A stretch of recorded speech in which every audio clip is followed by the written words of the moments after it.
Hey, what's happening, everybody? The J.O.B. guys back with you one more time to spread some holiday cheer. That is Nick. This is Ryan.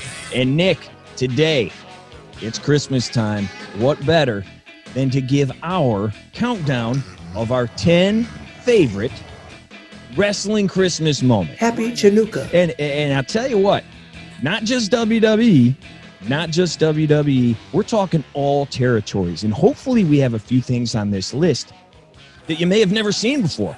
Some real cool stuff from back in the day is on here. Now, Nick, before we get going, we had to do some digging here, man, because a lot of this Christmas stuff is bad. It's so bad. And most of the lists that you see are top 10 worst holiday moments because, dude, I mean, a lot of this stuff's just brutal. Things suck. Well, like you said, and you did a great job digging for us. You Google search this, and it's mostly post-2000, right?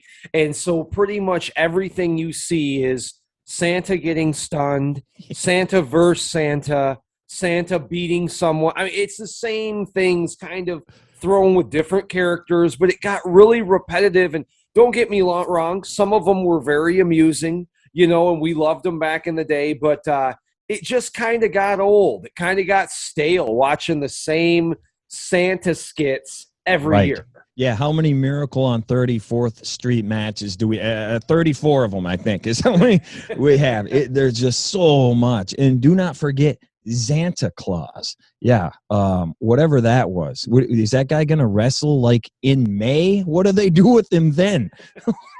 Is he at SummerSlam? What do you do with the evil Santa? At the SummerSlam. Just goofy. Oh, man. So anyway, man, you're probably not going to see a lot of those. The other thing, Nick, I think Vince has like something against Santa. He has to have, because every time Santa is evil or he gets pummeled all the time. Right.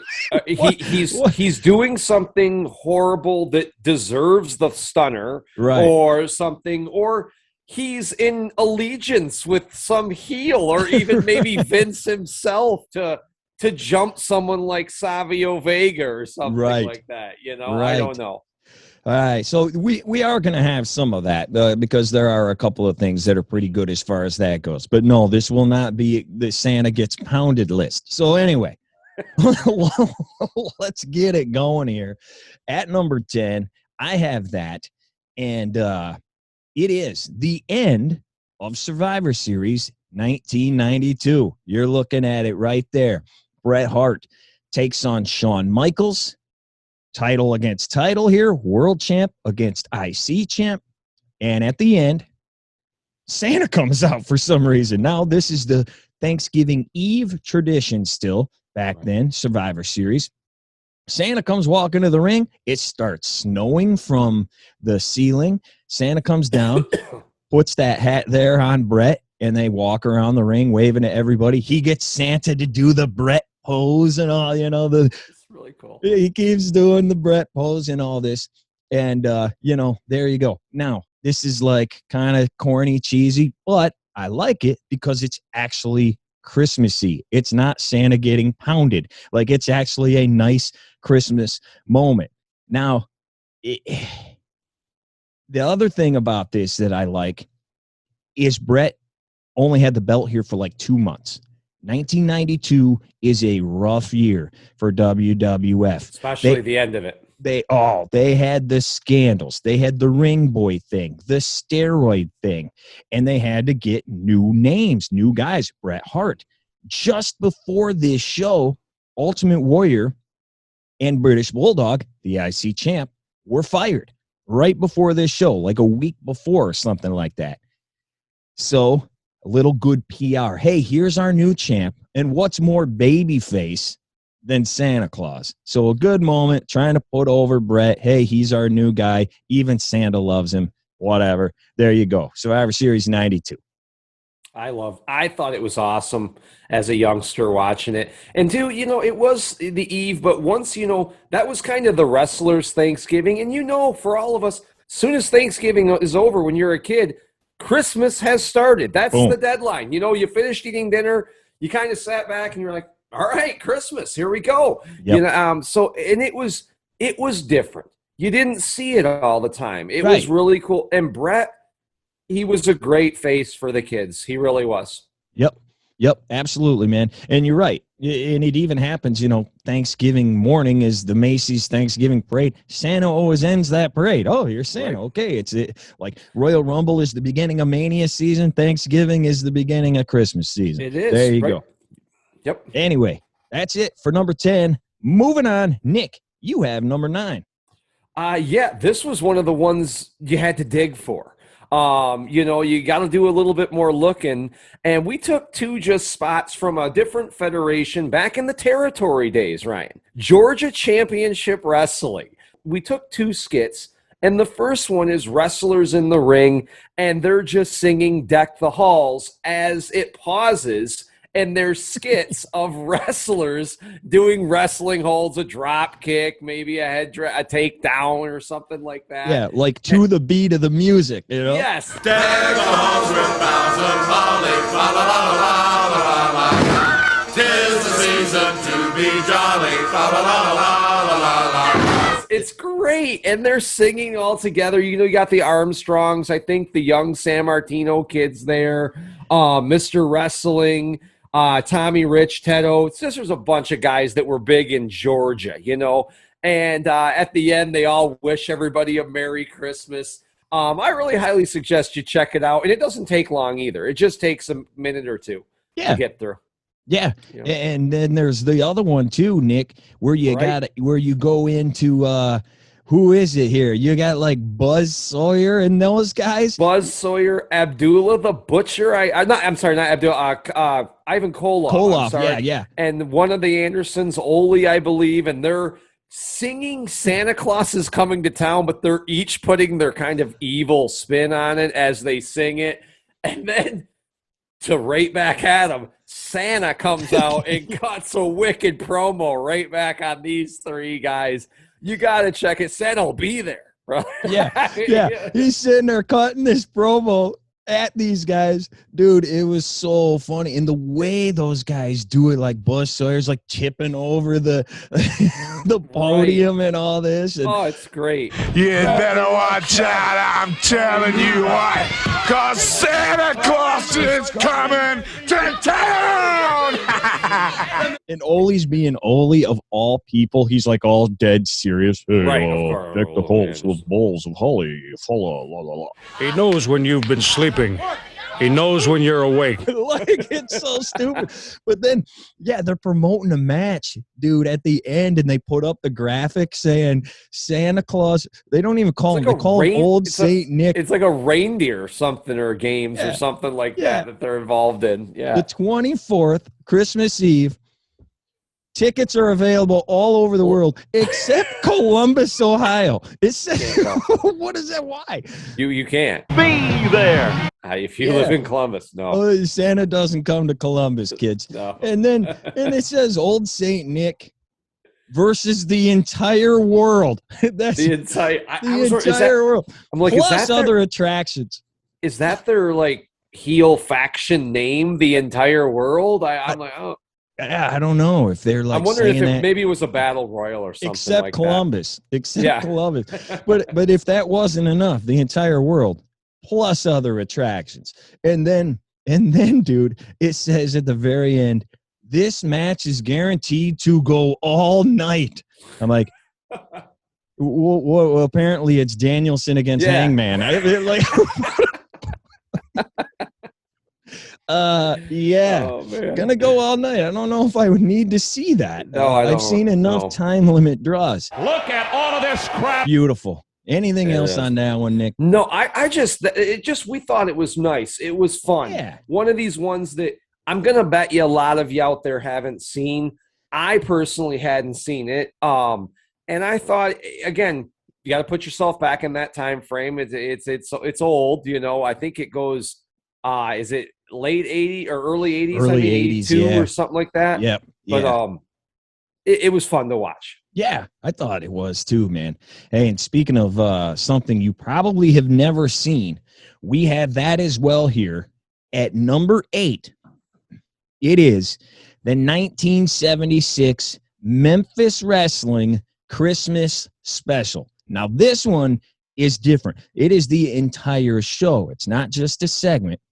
Christmas that year was on a Saturday, so instead of having wrestling matches, Lance Russell, who hosted Memphis Wrestling, is like, hey, we're going to take you to everybody's house, and we're just going to, like, go to their house for Christmas. I don't know. This is what they did. So they had cameras, and they go to, like, Jerry Lawler's house, Tojo Yamamoto, Superstar Bill Dundee, Jackie Fargo, you know, all the good guys, and they're just kind of, hey, Merry Christmas, everybody. Here's my family, and here's my wife, and they're, like, putting the tree up or whatever they're doing. We just want to thank all the fans. Thank everybody. Lawler's like writing a letter to Santa, sitting there saying he's been a good boy all year, and here's what I want. Bill Dundee, dude, goes to bed.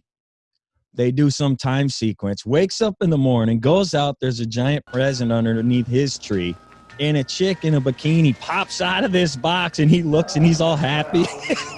That's the whole thing. That's all it was. Then they go to a couple other dudes' houses and whatnot.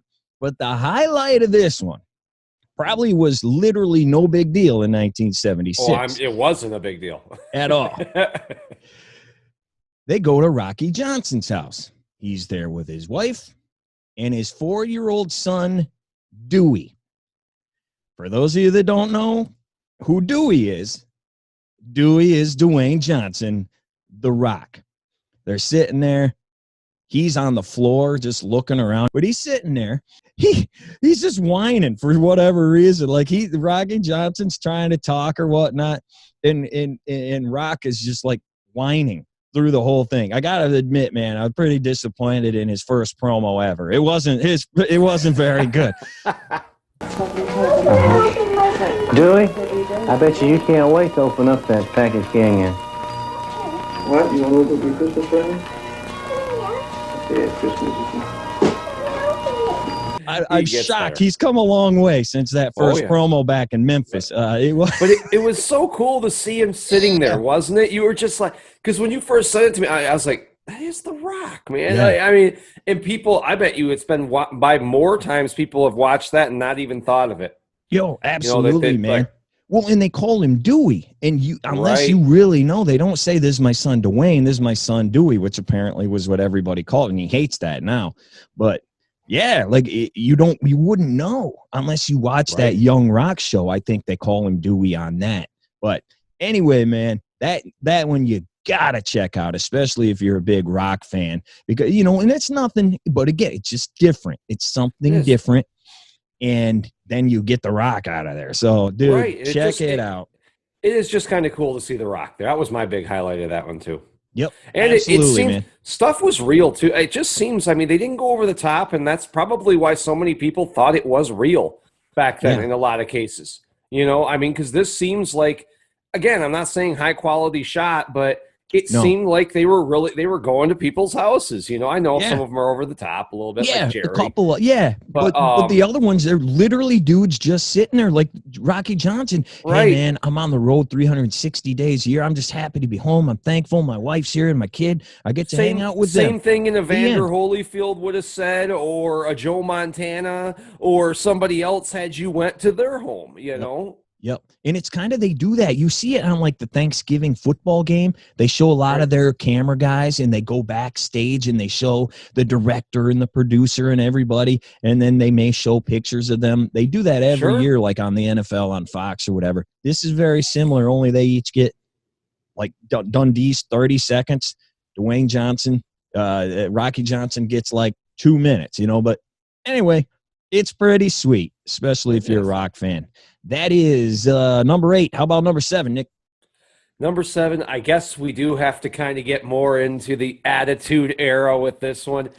And this one must have been, I know I was laughing, but it was shocking, wasn't it? DX, 1997, come out. This is the early DX. This is Triple H, Shawn Michaels, Chyna.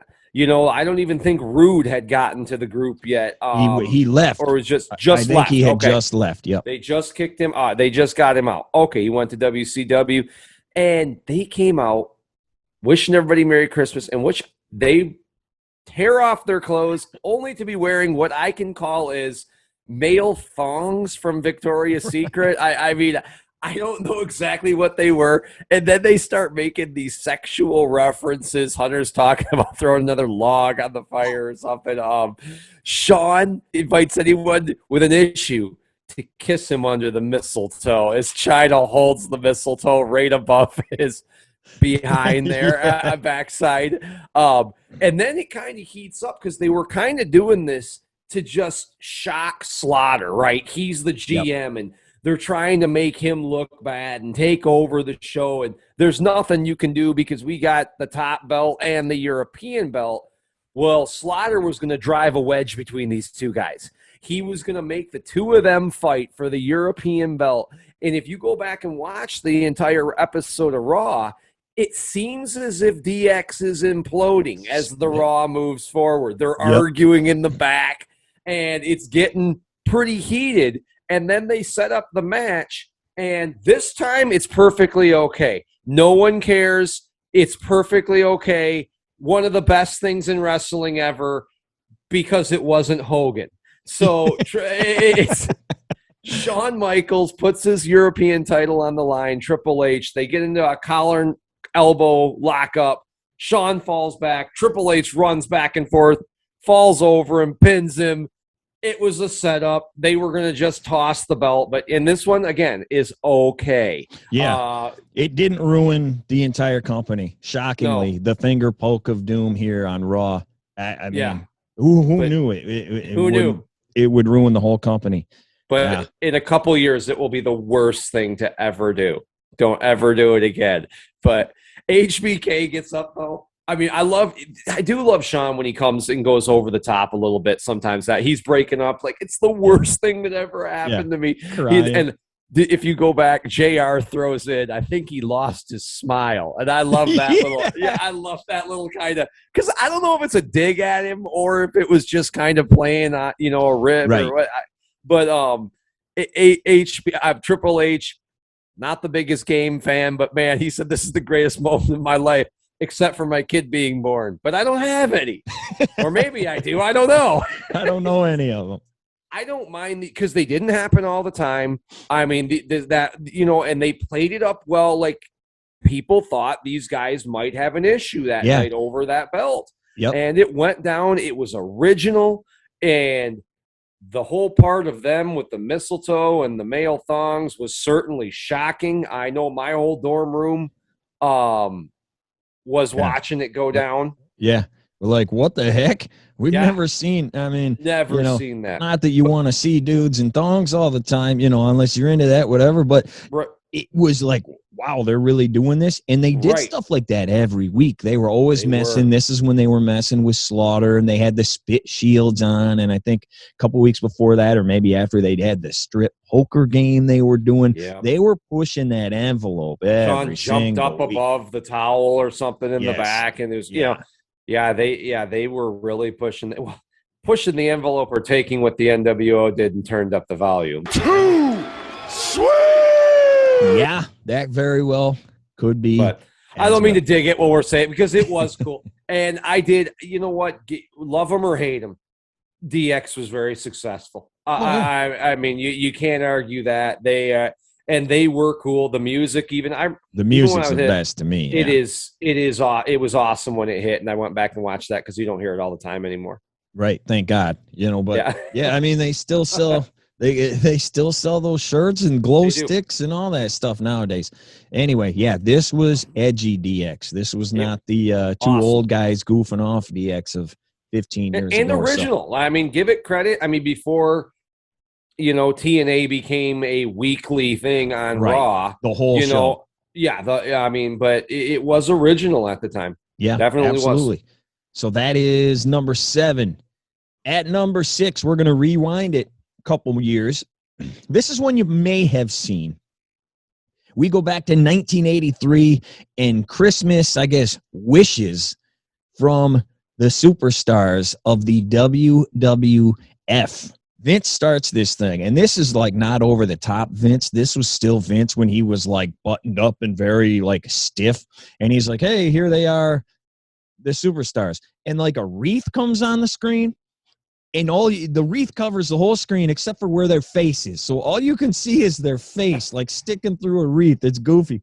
Everybody's on this roster. Classy Freddie Blassie starts it off, and he wishes all the pencil neck geeks a very Merry Christmas, and then he wishes for even more gold and diamonds. Dude, you got the Mass Superstar Tito's on there, Iron Sheik, Bob Backlund, Sergeant Slaughter, Jimmy Snuka, even your boy, That jabroni Brian Blair. Salvatore Bellomo, gets FaceTime on this thing. The jobber of all jobbers, Salvatore Bellomo. I watched him a lot as a kid. Every Saturday and Sunday. And this is the only promo I believe he ever got. So there you go. Mr. Fuji is hilarious here, dude. He wishes for less Americans and lots of geisha girls for Mr. Fuji. I don't even know if that's appropriate anymore. I'm not sure, but it's funny. Probably not. I don't know, but it's funny. Yeah, it was. And lots of funny. geisha girls for Mr. Fuji. But the funny thing about this is, whatever day this aired, right before Christmas, maybe it was Eve, I don't know. Dude, just the roster of 1983. You think about that. All the names I just said. Backlund, Sheik, Slaughter, Jimmy Snuka, Mass Superstar, Bellomo. There's no turds here. Dude, the entire business and roster changes like the next day. It does. The 26th, Sheik beats Backlund, wins the belt. 1 month after that, January 23rd, 1984, Hulk Hogan. And the roster, then you got Piper, then you got Dr. D, you've got Orndorff, you got the Junkyard Dog. All these dudes are like gone pretty much, you know, overnight. I mean, this is like a capsule in time here, man. And one day later, Iron Sheik wins the belt. That's amazing to me. I think Blassie on there, doesn't he say something about wishing for the belt or something like that? Yeah, Sheik does too. Yeah. Sheik says, I'm going to try to get Mr. Bob Backlund and win that title. Yeah. Right. And then he did. And I'm sure people at the time were probably like, no way. You're right. I'm sure. Yeah, right. The Sheik's going to beat this guy, because didn't Backlund have it for years? 5 years, dude. Yeah. He beat Superstar and held it since 78. And in the storyline there was, I think Sheik hurt Backlund's neck like a week or 3 beforehand, whatever it was. He hurt his neck. Yes, I believe so. And then that's why they threw the towel in, because he had him in the camel clutch, and Arnie Skaaland was worried that he was going to break his neck or whatnot. Yeah, permanent damage. So there you go. Damage. It's just crazy to think those guys are just move them down. All these new dudes. And you're right. It's cool to go back and watch that, especially from someone from our time, or if you're even interested in seeing what the roster was like in that time, if you're a newer fan, right? You know, to see these guys back there, because it does. I mean, how many of those guys are even at WrestleMania 1? None of them, other than the Sheik. Snuka's like in the corner of Hogan. And that's it. I mean, Blassie too. Sheik and Blassie are together still, but Backlund's gone. Slaughter's gone. Yep. Lomo's not there. I know who he was. Hogan kept him out of the main event at WrestleMania. That's what I was told. It was Hogan's fault. Hogan wouldn't work, and that he darn held Hogan him up. Doesn't work for me. Bellomo never got up from that, and Hogan ruined his career. Who was at WrestleMania 1 though? The Executioner. So, but he wouldn't get on the scale. No, weight was unknown, parts unknown, height unknown. That jerk wouldn't go to the weigh-in. He's a bad man. Number 5. We did, and this is tough for me because this might be my favorite. Oh, I love this one because he's the best stick man probably the industry has ever seen, I would say. You got a lot of young punks today that like to throw their name around with this guy. Roddy Piper, Primetime, 1989. He's joining the Primetime crew of Bobby the Brain Heenan, who has lost a bet and has to come to the scene, to the set dressed as Santa and play the role as Santa for the kids. Gorilla is the co-host with Bobby, and Piper kind of looks like he's joining via satellite. And as the show gets going, Bobby reluctantly but shockingly starts embracing the role of Santa and gives him a ho, ho, ho, Merry Christmas. And it seems like it's going great. And Piper, who, let's not forget, mentions his kids several times that they're watching this, or that alludes to that they're watching this. And Santa and Christmas are very big to his family. Yep. And he gives Heenan credit, which is crazy because those two were at each other's throats at this time. And he's like, you stepped up. He says, I'm going to give you credibility. I'm going to give you props, kind of, He's feuding with Rick Rude at this point. So, yeah, yes. They're going at it. He told him he stepped up. And then you come back from commercial break. And Bobby starts becoming Bobby. And he starts saying things like, this is fake and Santa is not really there, and starts like throwing facts out there. How does he reach all these houses? How does he do this and that? And Piper, this is why this dude did go to Hollywood, starts getting upset, but it's to the point where it seems real. Like they didn't clue him in that Bobby was going to do this.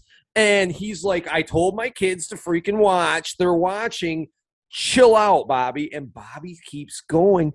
And, I mean, he even drops some lines like, kids, you know who that guy down at the discount store that you sat on his lap is fresh out of detox, and then Bobby goes, Santa, Saint Nick, Santa Claus, Kris Kringle. This guy's got so many aliases. He's wanted in 3 states, and he just starts dropping these great one-liners. And Piper is just getting furious and really pissed off. And finally, they go to commercial and they come back. And we're back! Piper's chair is empty. And Heenan's just still playing with a beard, calling him out, saying all these things. And all of a sudden, Piper walks onto the set. And what was cool is the writing again. WWE today would have just had him come in there, flying in there, punching him and kicking him and beating him up, which takes... Yep. He comes in there and he's like you would address someone at work. Like, dude, stop. I'm done. It's over. Like, you could see now, and that's what made it seem kind of – he moved from the set that he was supposed to be in a different locale. I was what I was getting from this, obviously. Right. Why wouldn't you just have them on a 3-man panel? They were like us. Yeah, it's picture in picture with the boxes and all that. And, man, he's just like, stop it. Knock it off. And Bobby won't. And then Piper starts laying into him. And be it may as Piper's not the greatest guy in the ring, he may work stiff, but some of it does look real, like he's really leveling him. They go to commercial. Bobby's taken away. Piper cuts another great interview talking and apologizing to the fans and everybody watching for what they just saw. And you can still physically see that he's upset, but he's calmed down. I just thought this was really original, really great. And Piper and Heenan are amazing on this. And nothing away from Gorilla, but he was kind of a third wheel. Yeah, he's on the side. Yeah. He's just on the side. It was awesome.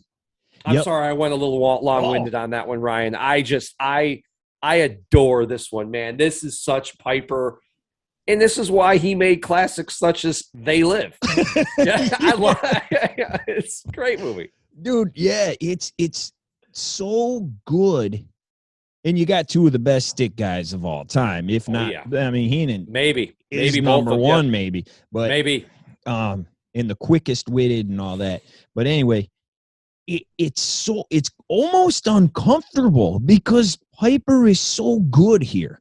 Yes, that you're almost like, is he shooting? Like, does he really think Santa's real? What? You're almost thinking like, did they not clue Piper into what Bobby was going to do? Santa's a shoot, brother. Is that a working Santa? Yeah. Pipe bomb. It's good. Again, great. Go watch it's on the network. Go watch it, folks. If you got the network, check it out. It's great. It's entertaining. It. All the prime times are on the network. And speaking of prime time, dude, let's keep it right there. But rewind 3 years. And you want to talk about the favorite. This one might be my favorite here. Primetime, Christmas, 1986. the Christmas part isn't all that. I mean, it's whatever. It's okay. They're sitting there, Gorilla and Bobby. They have presents all over the desk. One of the presents has like a weasel tail hanging out of it, and they keep going back to that the whole night. Like, hey, I think this one's yours, buddy. I think this one's yours. Bobby's getting all upset about it. But, nothing all that special. But then they go to an update with Mean Gene. And Mean Gene goes over the entire brutal attack, Macho Man, to Ricky the Dragon Steamboat. When he crushed his larynx by putting it over the railing, coming off the top, nailing him with the double axe. And, they're talking like, dude, his career might be over. He may never be able to talk again. They go to the doctor with Ricky. And if you have ever seen this, you know what I'm going to talk about here. It is one of the most spectacularly terrible things you will ever see in your life. And I'm not just talking about wrestling, dude. Dude, this is one of the worst anythings you will ever see. This is the worst acting you will ever see on anything. No one's accusing the dragon to be the stick guy. No, they're trying to get the doctor's trying to like speech therapy, and he's having him make the sound E, and he's like going, and well, he's doing it, dude. He's dry heaving when he's trying to do it, like he's having a freaking full body convulsion, like he's jumping while he's doing it. Hey, hey, hey, hey, hey, hey. Dude, it is awful. It's hilarious. I mean, it's so bad, it's hilarious. And then they come back to the desk, and Bobby's like, man, it's worse than I thought. The man forgot the F comes after E. The man got hit so hard he forgot the alphabet. I mean, it's great. So that happens. 10 seconds later, Gorilla then starts asking Bobby about Andre the Giant's suspension. If you don't remember, Andre was gone most in 1986. Storyline, I think they were shooting Princess Bride then. I'm not positive. Whatever they were doing, he was gone all year. But that's when he was doing the machines. The giant machine would be there, and they're like, that's Andre the Giant. They did that whole angle. Well, Bobby, the storyline was Bobby got him suspended. Well, then all of a sudden, end of the year here, his suspension is lifted, and nobody can figure out why. And he's kind of grilling Bobby on that. Now, wait a minute. You're the one that got him suspended. They go to an interview with Andre and Jesse Ventura. And Jesse's like, I'm going to get to the bottom of this. How the heck did you get unsuspended? He goes, well, what happened at the hearing? I wasn't at the hearing. Well, then how the heck? Why was Heenan at the hearing and you weren't? What's going on? He goes, nope, none of your business. Come back to Bobby at the desk. Same thing. Why on earth would you get this guy unsuspended? What's going on here? Only you were allowed to say, you know what? He's had enough. Bring him back. What the heck? And Bobby won't tell him either. Little did we know that a month later, he was going to show up on Piper's Pit, Andre and Bobby, that Bobby got him off the hook, whatever. They were in cahoots together. And little did we know that this Christmas show set up the biggest wrestling event of all time. I don't know what you would call it, if it's a prelude to what's coming. I don't think it's an Easter egg or something. But, I mean, nobody was putting two and two together. No. I don't think if they saw that. I mean, maybe adults, I didn't. Yeah. Maybe. But I don't We'd never seen Andre as a bad guy. Like, who thought he was going to be a bad guy? WrestleMania 3 gets set up on Christmas.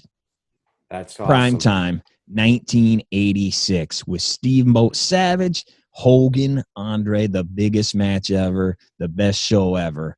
You got it. This is an unbelievable, if you're an old school fan, go watch Primetime 86.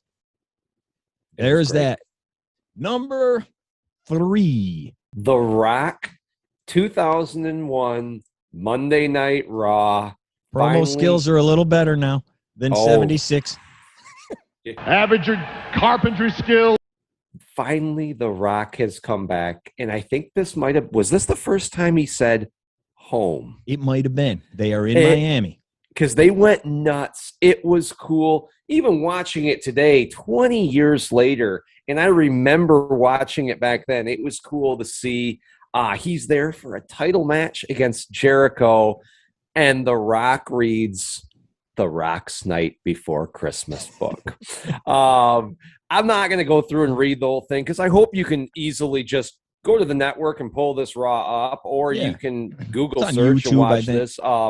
But I just love a couple lines. The weather was warm, not a trace of snow, as The Rock got ready to whoop Chris Jericho.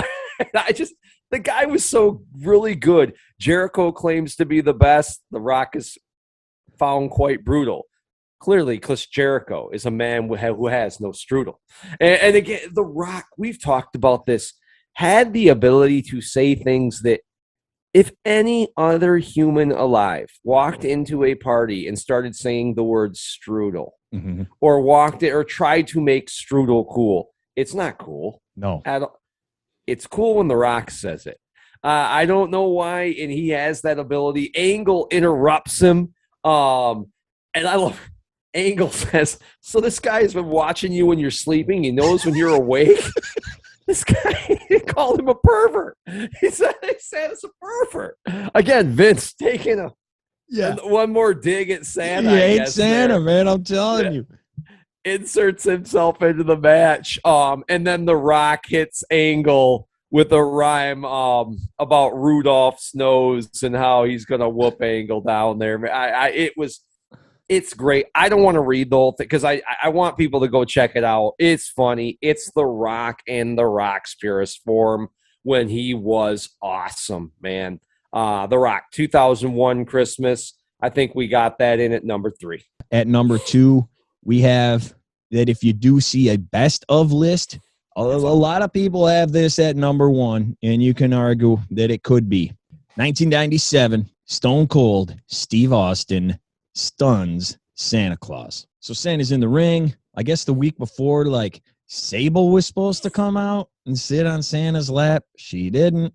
He was waiting for her again this week.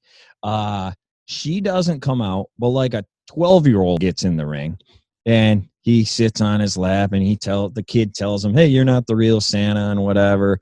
And Santa jobs the kid, kicks the kid out of the ring. He's like, yeah, beat it.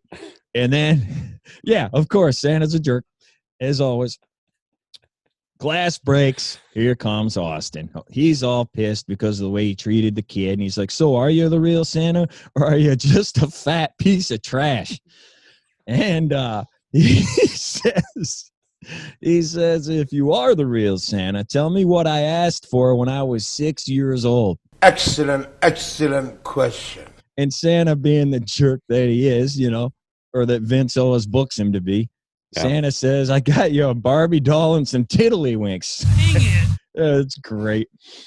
So Austin's real mad now, makes him stand up, and then he goes, I got something for you, and he stuns him. And that's it. There's a lot more to this, though. The kid was one of the Usos, which is funny. That is freaking crazy. Rikishi had his kids there that day, and all right, kid, we need a kid. Come on. So he comes in here. He looks hilarious. He has long, a rat tail down to his butt. His hair's all goofy.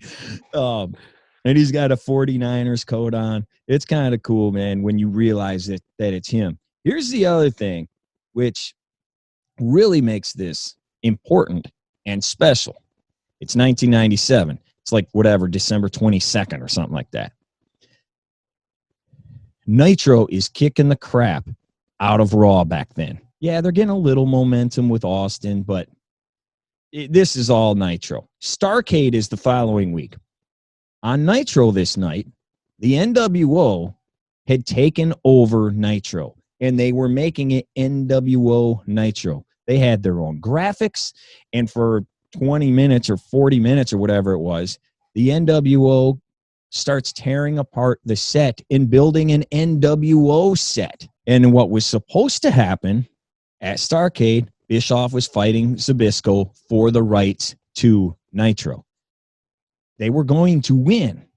And the storyline was going to be WCW lost their show, so then they started Thunder because they lost their show. So this was supposed to be the NWO show. Thunder is the WCW show. Problem is, everybody building the set was the job team. It was Buff, who was not huge yet at that point, Scott Norton, Rick Rude. It was not Hogan, Hall, Nash. It was those guys. It went on forever. It was like the first run through it. Like they hadn't even done this before. Yeah. So everybody flipped over to Raw, saw Austin in the ring with Santa Claus, and they stayed there. That quarter hour, or whatever, however they do it, beat Nitro, and by a huge margin. WCW panics. They kill the entire thing. They spent all that money on the banners and the entrance and the graphics package and all this stuff. They just squash it. This segment here with Austin literally changed the future. Like, what would have happened if NWO would have had their own show? Like, we'll never know. And we did never know. And it's all because of this segment that beat Nitro. Just fascinating stuff. Another curse of Starcade 1997. Oh, unbelievable. So, yeah, there you go. Austin. Awesome. Number 2. And coming in, if that's number 2, what on earth is the greatest Christmas moment in wrestling history, Nicholas? Well, I guess we had to go with one of the greatest Christmas stories, I think, ever told, wasn't it? A Christmas Carol. Yes, and sir. again, he keeps showing up on here. The stick man, Mr. Roddy Piper, is Ebenezer Piper tonight, and he gets visited by his old partner Marley in this Piper Christmas Carol.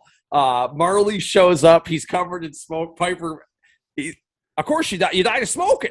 You know, and it's great. He tells him he's going to be visited, you know, as the story goes, by these 3 ghosts, and the ghost of Christmas Past shows up, and he's like, it's Tiny Tim's father. Piper is just going off on his own, and he goes, boy, look at those shoes. Are you ever past? Piper's laying him out. There's a picture, it's really cheap, of a throwback, a flashback of Piper bullying another kid. Cheesy but funny. That ghost takes off. Piper tries to go back to sleep. Ghost of Present comes in, telling him that he stole Bob Cratchit's Scotch tape. So he can't tape up his freaking presents. How does that make him feel? You know, I thought they were too poor to even buy the presents, but apparently they need the tape, you know. But it was just, it was great. Piper's playing this, rolling around in his bed. You got to check this out. I think it's 86. Yeah. And then he gets visited by the ghost of Christmas Future. And he's like, you're an ugly sucker. Piper is so great. Piper shows his grave, and you can see Piper for a second. Looks like he's like, my grave by itself. He's going to, and you're like, this is the point in the Christmas Carol where Scrooge changes his ways. Not Piper. Piper eventually goes, he's like, give me my money. He just wants his money, kicks Marley out, and goes back to sleep. And alters the story of the Christmas Carol, man. It is cheesy. It is old, but it is really funny to watch. And it is in the spirit of Christmas. It's something they don't do often. They haven't done. And, you know, could you do it today? I don't know. But the way it was done and when it was done, it's entertaining. It's funny. And I love Piper.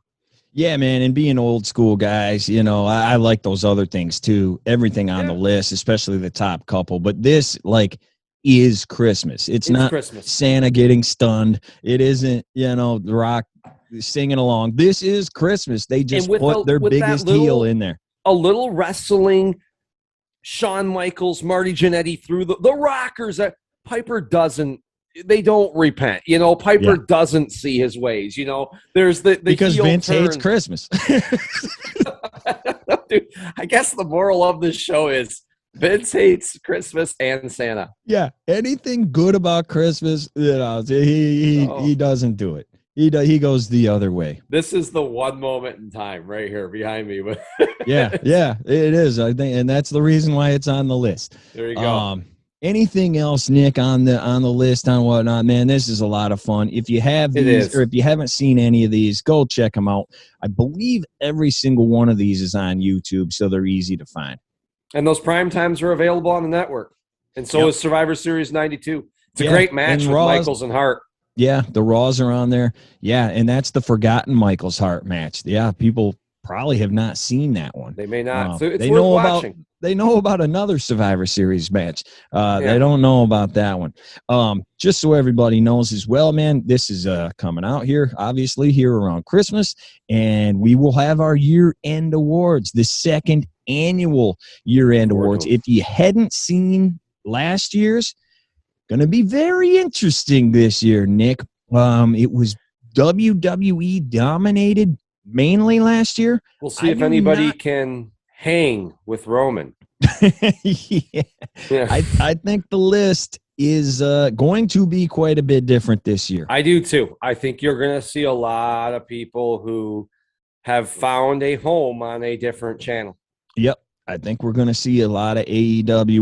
We had some last year, but I think we're going to see a lot more winners this year. It'll be interesting. It's definitely more exciting product than it was last year.